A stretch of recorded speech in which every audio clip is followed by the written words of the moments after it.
Hello दोस्तों, एक बार फिर से स्वागत है आपका दृष्टि आईएएस के news on map world program में। मैं हूं केवल आपके सामने। सबसे पहले तो आप सभी को होली की बहुत बहुत बधाई और शुभकामनाएं। और मुझे उम्मीद है और भरोसा है और ईश्वर से आपके लिए कामना है कि आपका भविष्य सुनहरे रंगों से सजा हुआ हो।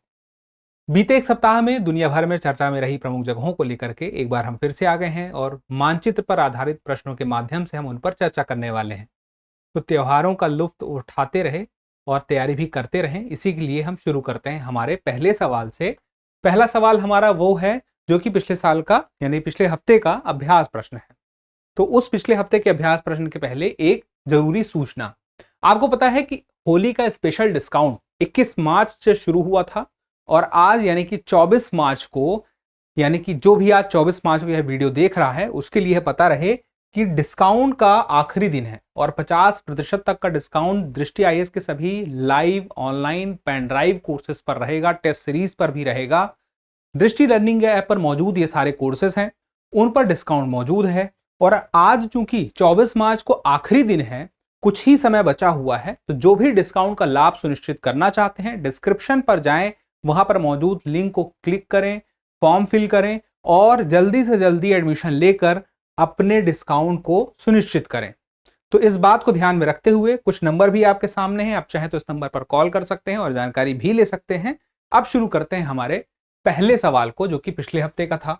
सवाल है, भूमध्य सागर के संदर्भ में निम्नलिखित कथनों पर विचार कीजिए। पहला स्टेटमेंट है, पश्चिम में यह जिब्राल्टर की संकीर्ण जल डमरू मध्य के माध्यम से अटलांटिक महासागर से जुड़ा हुआ है।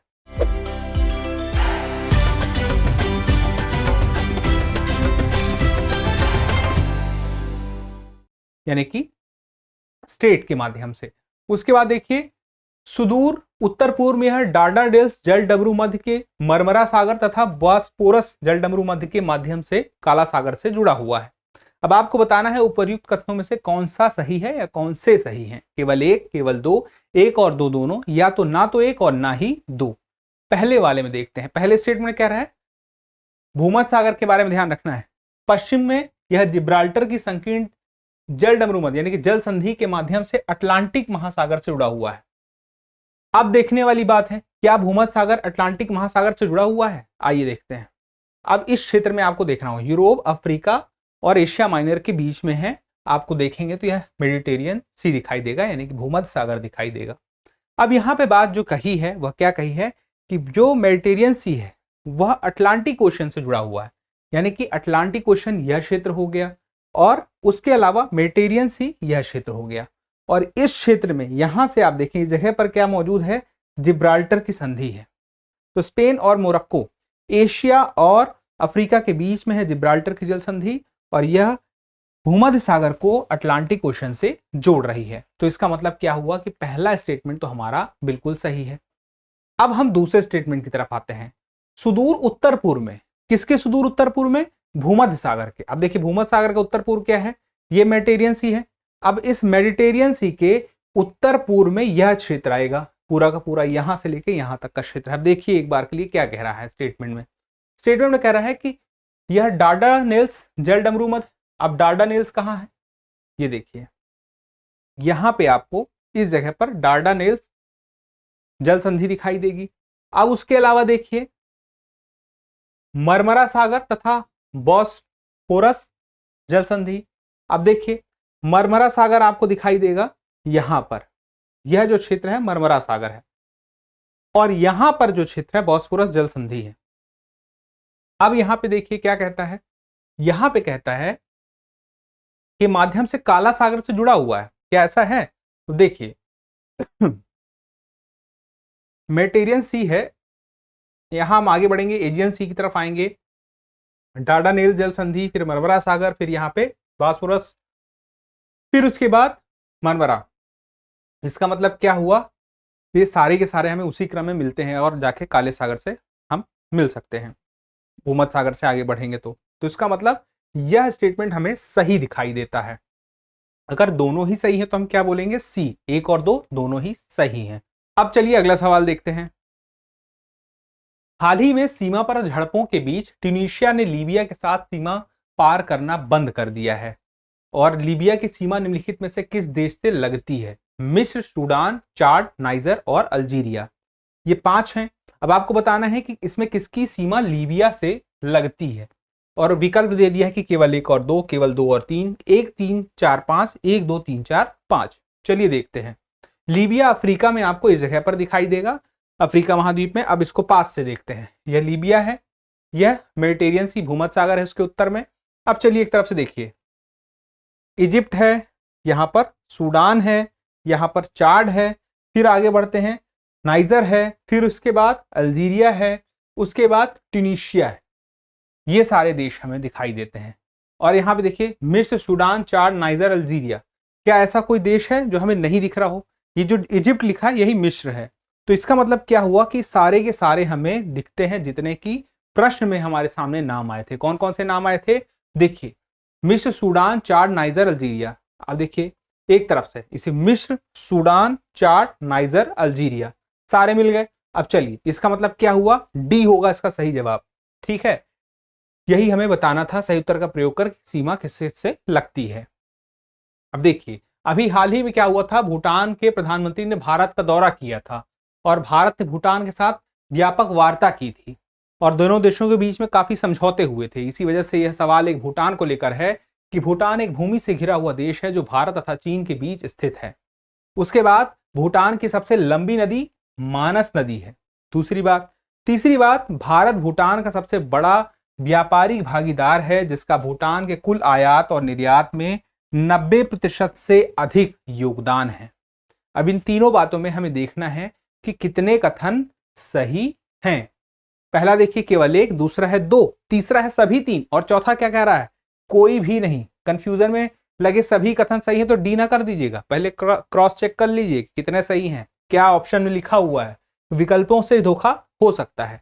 अब देखिए भूटान एक भूमि से घिरा हुआ देश है जो भारत तथा चीन के बीच स्थित है। क्या इस बात में आपको कोई धोखा हो सकता है? देखिए भूटान यहां पर है, इसको थोड़ा पास से देखते हैं। अब ये भूटान है, एक तरफ इसके भारत है और एक तरफ चीन है। ये बात तो हम सबको पता है, समुद्र से इसकी सीमा नहीं लगती है। अगला है भूटान की सबसे लंबी नदी मानस नदी है। अब देखिए जरा पास से, यहाँ पे भूटान में जितनी नदियां हैं उन नदियों के नाम यहाँ पे लिखे हुए दिख रहे हैं, लेकिन यहाँ पे कोई मानस नदी नाम नहीं लिखा हुआ है। लेकिन एक बार जरा ध्यान से देखिए, एक नदी है, ये प्रवाहित होते हुए आगे बढ़ते हुए भारत में जा रही है। नाम क्या है? डांगमे चू। अब ये डांगमे चू जो है यही भारत में आगे जब जाती है तो मानस नदी के नाम से जानी जाती है। भूटान से जब भारत में यह नदी पहुंचती है तो आगे मानस नदी के नाम से जानी जाती है। तो इसका मतलब क्या हुआ? मानस नदी तो वही है, बस उसका नाम कुछ और है, लेकिन नदी जब वही है तो इसका मतलब क्या हुआ कि यह स्टेटमेंट सही है। उसके बाद भारत भूटान का सबसे बड़ा व्यापारिक भागीदार है जिसका भूटान के कुल आयात और निर्यात में 90% से अधिक योगदान है। यानी कि जो भूटान व्यापार करता है उसके आयात निर्यात में सर्वाधिक उसका जो संबंध दिखाई देता है भारत से दिखाई देता है। क्या सच में ऐसा है? चलिए देखते हैं। भूटान के आयात यानी कि एक्सपोर्ट इंपोर्ट को हम देखते हैं तो उसका ट्रेड सबसे ज्यादा जो दुनिया के टॉप 5 देश हैं उसमें से पहले नंबर पर भारत है। भारत साथ कितना होता है? 498 यूएस मिलियन डॉलर। और ये पार्टनरशिप कितने की है? 93.69% की। तो अकेले यह भारत से व्यापार अपना कर रहा है। और बाकी देशों में दूसरे नंबर पर बांग्लादेश है, उससे सिर्फ 4.12%। इसका मतलब क्या हुआ कि भारत और भूटान का व्यापार देखिए तो कितना बड़ा है। भूटान के लिए सबसे बड़ा व्यापारिक भागीदार कौन है? तो वह है भारत है। तो इस हिसाब से देखा जाए 90% से अधिक है लिखा हुआ था और हमने देखा सच में है तथ्यात्मक जानकारी। तो इसका मतलब तीनों ही बातें सही हैं। तो हम क्या कहेंगे? सी, सभी 3। अब आगे बढ़ते हैं। अभी हाल ही में देखिए 15 वर्षों तक चले समझौता वार्ता के बाद भारत ने हाल ही में यूरोपीय मुक्त व्यापार संघ, जिसको हम शॉर्ट में क्या बोलते हैं, EFTA के साथ एक व्यापार और आर्थिक साझेदारी समझौते पर हस्ताक्षर किया है। किसके साथ यह पूरा समझौता हुआ है? EFTA, यूरोपीय मुक्त व्यापार संघ के साथ। EFTA में कितने सदस्य हैं ये सब पता होना चाहिए, कब स्थापना हुई। तो अब यह EFTA जो है, EFTA के जो यानी देश हैं वह यूरोप के ही देश हैं। नाम में ही देखिए छुपा यूरोपीय मुक्त व्यापार संघ। अब चलिए आते हैं सवाल पर। यूरोपीय मुक्त व्यापार संघ के संदर्भ में निम्नलिखित कथनों पर विचार कीजिए और बताना है कि कौन से कथन सही हैं इनमें से। EFTA में आइसलैंड, लिंचेस्टीन, नॉर्वे तथा स्विट्जरलैंड शामिल है, जो सभी यूरोपीय संघ का भी हिस्सा है। ये सभी यानी कि EFTA का भी हिस्सा है और यूरोपीय संघ यानी कि यूरोपियन यूनियन का भी हिस्सा है, EU का भी हिस्सा है, ऐसा यह स्टेटमेंट कहता है। दूसरा है स्टॉकहोम कन्वेंशन द्वारा वर्ष 1960 में स्थापित, यह अपने 4 सदस्य राज्यों एवं वैश्विक व्यापार भागीदारों के लाभ के लिए मुक्त व्यापार एवं आर्थिक एकीकरण में वृद्धि करना चाहता है। अब यहाँ पे देखिए, अपनी आर्थिक वृद्धि करना चाहते हैं मुक्त व्यापार के माध्यम से ये चारों देश। इसके लिए इन्होंने स्टॉकहोम कन्वेंशन के द्वारा 1960 में EFTA बनाया, ऐसा इसमें लिखा हुआ है। तो क्या यह बात सही है? तो देखिए यहाँ पे पहली वाली बात देखें EFTA को लेके, EFTA पूरा नाम क्या है? European free trade association. इसमें 4 देश जो हैं ये हैं आइसलैंड, लिंचेस्टीन, नॉर्वे और स्विट्जरलैंड। अंतर सरकारी संगठन है। 1960 में स्टॉकहोम कन्वेंशन के द्वारा इनकी स्थापना हुई थी। यह बात तो सही है, लेकिन यहाँ पे कहा है कि सभी यूरोपीय संघ का भी हिस्सा है। अब इनकी स्थापना 1960 में EFTA हुई है, चलो ठीक है, लेकिन क्या यूरोपीय संघ का हिस्सा है? तो नहीं, यूरोपीय संघ का हिस्सा नहीं है। दरअसल यूरोपियन यूनियन की स्थापना 1993 में 1 अप्रैल को हुई थी और 1 अप्रैल को 1993 में जब यह स्थापना हुई यूरोपियन यूनियन की, तो इसके सदस्य नहीं है, आज भी नहीं है ये 4 देश। तो याद रखिएगा, अगर यह यूरोपियन संघ नहीं लिखा होता, यूरोपियन संघ के भी सदस्य हैं, सिर्फ इतना लिखा होता कि EFTA में ये 4 हैं, तब ये स्टेटमेंट सही होता। लेकिन इसकी वजह से ये स्टेटमेंट सही नहीं होगा क्योंकि EU लिख दिया है कि इसके भी मेंबर हैं। अब देखिए स्टॉकहोम कन्वेंशन द्वारा वर्ष 1960 में स्थापित, यह हम देख ही चुके हैं जानकारी, और ये 4 देश हैं और मुख्य लक्ष्य क्या है? मुक्त व्यापार, आर्थिक एकीकरण। ये सारी बातें सही हैं, तो इसमें हम सही मान सकते हैं। लेकिन पहला वाला गलत कहाँ पे है वो देख ही चुके हैं। तो अब यहाँ पे कौन सा या कौन से कथन सही है? तो पहला वाला गलत है, केवल एक सही है, केवल मतलब सिर्फ एक ही कथन सही है, तो केवल 2 है वो जो कथन सही है, पहला वाला तो गलत हो गया। अब उसके बाद देखिए वो 4 देशों को स्थिति देख लीजिए। यूरोप के नक्शे पर आपको देखिए यहाँ पे आइसलैंड दिखेगा, यहाँ पे नॉर्वे दिखेगा, उसके अलावा आप देखें तो यहाँ पर स्विट्जरलैंड दिखेगा और इसी क्षेत्र में लिंचेस्टीन भी है। लेकिन यहाँ पे देखने में समझ में नहीं आता है। आप देखिए तो जो लिंचेस्टीन है उसकी स्थिति क्लियर नहीं हो रही है नक्शे में, मतलब कि ऐसा लग रहा है कि स्विट्जरलैंड, लिंचेस्टीन सब एक ही है। तो इसको थोड़ा पास से देखें तो जो लिंचेस्टीन है, तो देखिए यह जो है, आप थोड़ी सी स्विट्जरलैंड को और पास में आके देखें तो एक तरफ तो स्विट्जरलैंड है और एक तरफ ऑस्ट्रिया है। अब बीच में यह जो क्षेत्र है लिंचेस्टीन है और इसकी राजधानी क्या है? वादूज। और यह स्विट्जरलैंड और ऑस्ट्रिया के बीच में है। तो स्थिति का अंदाजा रहेगा लिंचेस्टीन कहाँ पे है। तो यहाँ पे जो एक जैसा लिख रहा है एक ही जगह पे है, तो धोखा मत खाइएगा। तो इससे हमें पता चल गया स्थापना, सदस्य और भारत के साथ उनके अभी जो व्यापार का जो एक वो हुआ है, समझौता हुआ है। अब उसके बाद देखिए यहाँ पे इस सवाल का जवाब तो आपको मिल चुका है कि हमने देख लिया था एक ही कथन सही है। अगले सवाल पे आते हैं। अगला सवाल जुड़ा हुआ है वह यह है कि इजराइल ने पिछले हफ्ते हमास आतंकवादी समूह के तीसरे कमांडर को मार गिराया है। इसकी जानकारी व्हाइट हाउस ने दी है। तो जब हम हमास के बारे में बात कर रहे हैं, हम बात कर रहे हैं इजराइल के बारे में, तो इजराइल के आसपास के जो क्षेत्र हैं वह काफी इस साल चर्चा में रहे हैं। तो इस बार की परीक्षा में, आने वाली कोई भी परीक्षा हो, चाहे वह यूपीएससी की सिविल सर्विस प्रारंभिक परीक्षा यानी कि 2024 की जो 16 जून में अब होने वाली है, या उसके अलावा अन्य कोई भी परीक्षा हो, उन सब में यह स्थिति बन सकती है। हम देख सकते हैं कि कहीं ना कहीं सवाल किस प्रकार के पूछे जा सकते हैं। सवाल इस प्रकार के पूछे जा सकते हैं कि इजराइल के आसपास के जो क्षेत्र हैं उनसे संबंधित होंगे, मैप बेस्ड जो क्वेश्चन है। तो अब देखिए निम्नलिखित कथनों पर विचार करके। कथन 1 है इजराइल तथा जॉर्डन के बीच की सीमा को ब्लू लाइन के नाम से जाना जाता है। उसके बाद कह रहा है कि इजराइल द्वारा दक्षिणी लेबनान से अपनी सेना वापस बुलाने के बाद वर्ष 2000 में संयुक्त राष्ट्र द्वारा ब्लू लाइन निर्धारित की गई थी। अब देखिए आप खुद सोचिए, क्या दोनों के साथ ही ब्लू लाइन लगा होगा? एक बार तो इजराइल और जॉर्डन के बीच में बता दिया, और दूसरी बार क्या बोलता है, इजराइल द्वारा दक्षिणी लेबनान से अपनी सेना वापस बुलाने के बाद संयुक्त राष्ट्र द्वारा ब्लू लाइन निर्धारित की गई। यानी कि एक ब्लू लाइन इजराइल और दक्षिणी लेबनान के बीच में है और एक ब्लू लाइन इजराइल और जॉर्डन के बीच में है, जबकि ऐसा नहीं हो सकता, किसी एक के साथ है। अब इसमें से बताना है कि कौन से कथन ऊपर जो हैं उनमें से सही हैं, गलत हैं, क्या स्थिति है। 4 विकल्प हैं। कथन 1 और 2 दोनों सही हैं तथा कथन 2 कथन 1 की सही व्याख्या है। फिर है कथन 1 और कथन 2 दोनों सही हैं तथा कथन 2 कथन 1 की सही व्याख्या नहीं है। फिर है कथन 1 सही है लेकिन कथन 2 गलत है। फिर दूसरा है कथन 1 गलत है लेकिन कथन 2 सही है। अब देखते हैं भाई कौन सा सही है। अब थोड़ी सी हमें समझना पड़ेगा। इजराइल को हम थोड़ा सा और पास से देखेंगे। इजराइल यहां पे है, ठीक है। अब इसको थोड़ा और पास से देखिए।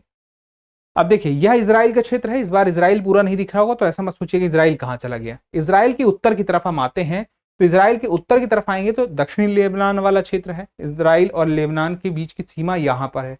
ये जो क्षेत्र है, ये जो सीमा है, इसी को कहा गया है ब्लू लाइन। अब ये ब्लू लाइन जो है, अब देखिए यहां पे लिखा भी हुआ है। अब यह जो ब्लू लाइन है, अगर यह लेबनान के दक्षिणी हिस्से में और इजराइल के उत्तर में यह जो सीमा निर्धारित होती है और विवाद का क्षेत्र बनता है, और जॉर्डन के साथ ऐसा कहीं भी नहीं दिखाई देता है, तो ऐसे में हम ब्लू लाइन को जब देख चुके हैं, सीधे सीधे हमें दिख गया कि लेबनान और इजराइल के बीच में है, जॉर्डन का कोई संबंध नहीं दिखाई देता है, तो हम कहेंगे कि पहला वाला अपने आप गलत हो जाता है जब दूसरा वाला कथन अपने आप सही हो जाता है। और यह तथ्यात्मक रूप से बात भी सही है कि वर्ष 2000 में संयुक्त राष्ट्र द्वारा ऐसा किया गया था, जब वहां से सेना को बुला लिया गया था, सेना को हटा दिया गया था। तो ऐसी स्थिति में दूसरा कथन सही हो चुका है, पहला गलत हो चुका है। तो यहाँ पे डी को देखिए, कथन 1 गलत है लेकिन कथन 2 सही है। तो जवाब हमें मिल चुका है, हमारा जवाब डी सही है। अब आगे बढ़ते हैं। अब एजियन सागर में अभी हाल ही में एक प्रवासियों को ले जाने वाली एक नाव थी, वह डूब गई, जिससे कि लोगों की मृत्यु हो गई।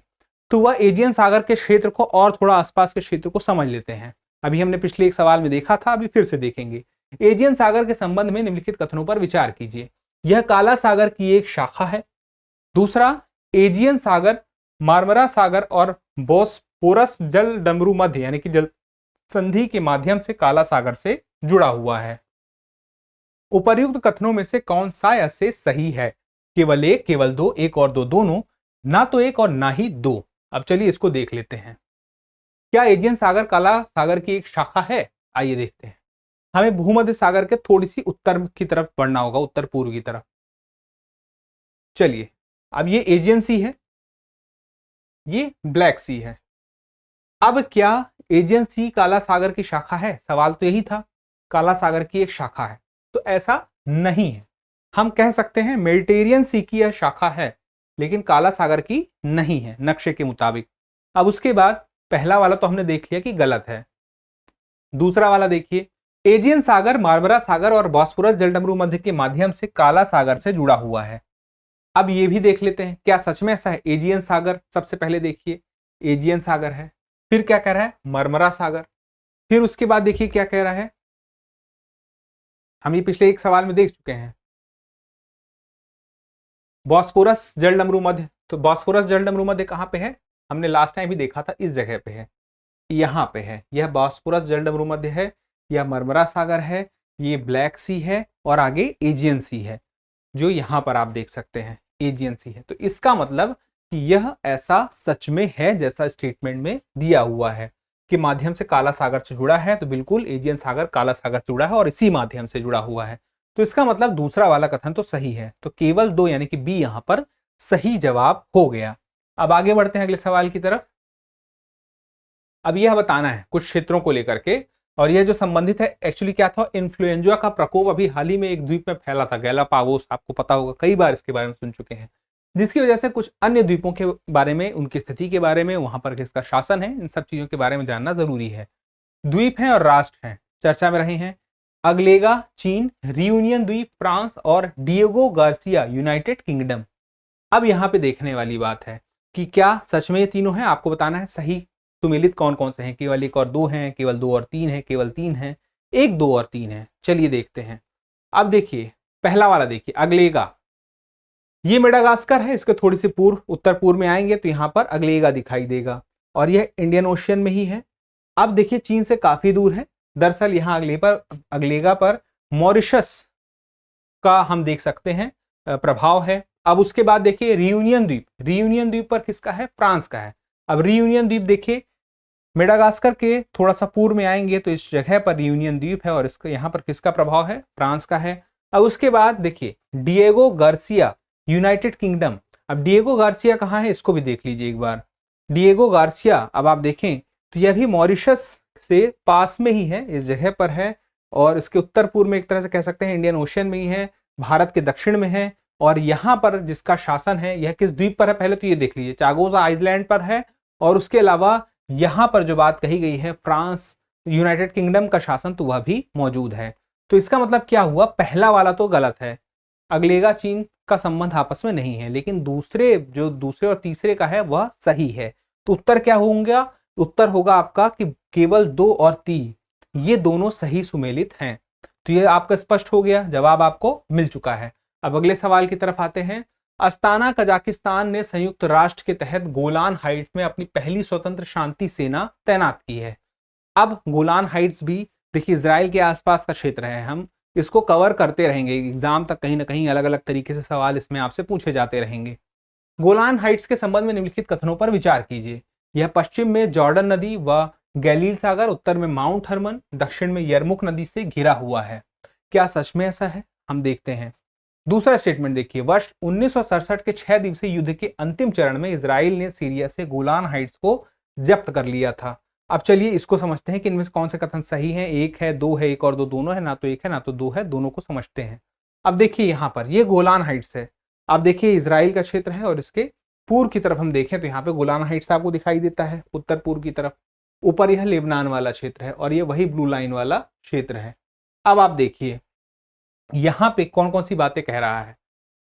पश्चिम में जॉर्डन नदी व गैलील सागर है, क्या सच में ऐसा है? तो देखिए आप यहाँ पर देखें तो आपको यहाँ पे पश्चिम में जॉर्डन नदी दिखाई देगी। अब आप पूछेंगे गैलील सागर कहाँ पे है, तो सी ऑफ गैलील है, यह भी पश्चिम में है। उसके बाद उत्तर में माउंट हरमन है, तो क्या उत्तर में माउंट हरमन है? यहाँ पे देखिए, इसको अगले नक्शे में देखें तो ये गोलान हाइट्स है ये पूरा का पूरा, और इसके उत्तर में यहाँ पे माउंट हरमन है, तो यह भी सही है। अब उसके बाद देखिए दक्षिण में यरमुक नदी है, क्या दक्षिण में यरमुक नदी है? ये देखिए ये गोलान हाइट्स का दक्षिण है और यहाँ पे आप देखें तो इस जगह पर यरमुक नदी भी आपको दिखाई देगी। तो इसका मतलब क्या हुआ कि सारी की सारी चीजें हमें मिलती हैं पहले स्टेटमेंट की, जो बातें हैं सही साबित होती हैं। दूसरा तथ्यात्मक जानकारी है। तथ्यात्मक जानकारी क्या है? 6 दिवस का युद्ध चला था इजराइल का, और इजराइल का युद्ध जो चला था उसने सीरिया से उस युद्ध में गोलान हाइट्स को जब्त कर लिया था 6 दिवसीय युद्ध के दौरान में। तो यह बात बिल्कुल सही है, यह विवादित क्षेत्र है, इसी वजह से यह तनाव का क्षेत्र भी है, और 1967 की यह बात बिल्कुल सही है। तो दोनों ही कथन अगर हमें सही मिले तो हम क्या कहेंगे? हम कहेंगे कि यहां पर सही उत्तर होगा सी, यानी कि 1 और 2 दोनों सही हैं। अब उसके बाद हमें जब जवाब मिल चुका है तो एक सवाल हम देखते हैं, वर्ष 2022 में सेट ए में पूछा गया था, मानचित्र पर आधारित प्रश्न क्यों महत्वपूर्ण है? इस प्रकार के सवालों को देखकर ही हमें पता चलता है कि यह सीरीज आपके लिए कितनी फायदेमंद रहेगी। अब यहां पे देखिए सवाल क्या है, निम्नलिखित देशों पर विचार कीजिए। विचार कौन कौन से देशों को देख के करना है? आर्मीनिया, अजरबैजान, क्रोएशिया, रोमानिया और उज्बेकिस्तान। अब क्या कहता है? कहता है कि उपर्युक्त में से कौन से तुर्की राज्यों के संगठन के सदस्य हैं। अब आप यहां पर सोचेंगे तुर्की राज्यों की बात हो रही है, तो तुर्की के द्वारा एक तुर्की परिषद, या जिसको तुर्की राज्य कहा जाता है, बहुत सारे देशों को मिलाकर बना था या तुर्की परिषद बना था, उसकी बात की जा रही है, जिसकी स्थापना वर्ष लगभग 2009 में हुई थी।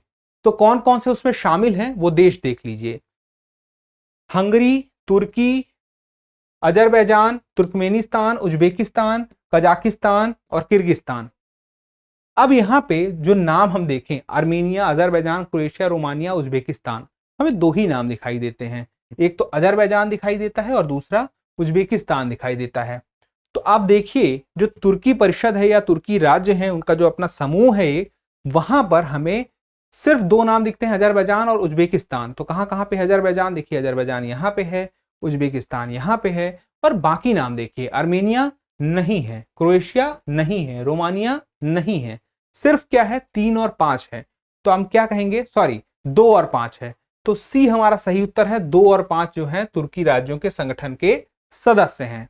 अब तुर्की राज्यों के संगठन में शुरुआत में 4 ऐसे देश थे जो संस्थापक देश के रूप में माने जाते हैं। उसमें एक तुर्की है, एक अजरबैजान है, उसके अलावा उज्बेकिस्तान है और किर्गिस्तान है, कजाकिस्तान है और किर्गिस्तान है। अब इसके अलावा यहाँ पे एक बात आपको ध्यान रखनी है, ये सारे सवाल हैं ये मानचित्र पर आधारित हैं, और मानचित्र पर आधारित वे सवाल हैं जो बीते 1 साल के प्रमुख सवाल रहेंगे, वह परीक्षा की दृष्टि से महत्वपूर्ण रहेंगे। तो आने वाले समय में जैसे ही परीक्षा नजदीक आएगी तो इन सारी प्रमुख जगहों पर हम विस्तार से चर्चा करेंगे, हम इसका रिवीजन करेंगे यानी कि न्यूज ऑन मैप प्रोग्राम का एक रिवीजन सीरीज भी आपके सामने जल्दी ही आएगा परीक्षा के पहले, जिससे कि आप अपनी तैयारी में मैप बेस्ड क्वेश्चन के लिए भी अपने आप को बेहतर तरीके से तैयार कर सकें। अब यहाँ पे चलिए एक सवाल आपके लिए अभ्यास प्रश्न के रूप में है, वह है निम्नलिखित कथनों पर विचार कीजिए। पूर्वी भूमध्य सागरीय बेसिन में स्थित गाजा पट्टी की सीमा दक्षिण पश्चिम में मिस्र, उत्तर पूर्व में इजराइल और पश्चिम में भूमध्य सागर से लगती है। और दूसरा है गाजा और वेस्ट बैंक इजरायली क्षेत्र द्वारा एक दूसरे से अलग किए गए हैं। आपको बताना है उपयुक्त में से कौन सा या कौन से कथन सही है या है। केवल एक, केवल दो, एक और दो, दोनों, ना तो एक और ना ही दो। आप अपना कमेंट यानी कि जवाब कमेंट बॉक्स में देना ना भूलिएगा। आप जवाब देते हैं, आप कमेंट करते हैं तो हमें और बेहतर करने की प्रेरणा मिलती है। जल्द ही मिलते हैं अगले एपिसोड में, तब तक के लिए स्वस्थ रहें, मस्त रहें और एक बार फिर से आप सभी दोस्तों को हैप्पी होली। डियर व्यूअर्स, अपने एग्जाम की तैयारी को और बेहतर करने के लिए हमारे चैनल को लाइक, शेयर और सब्सक्राइब करना न भूलें।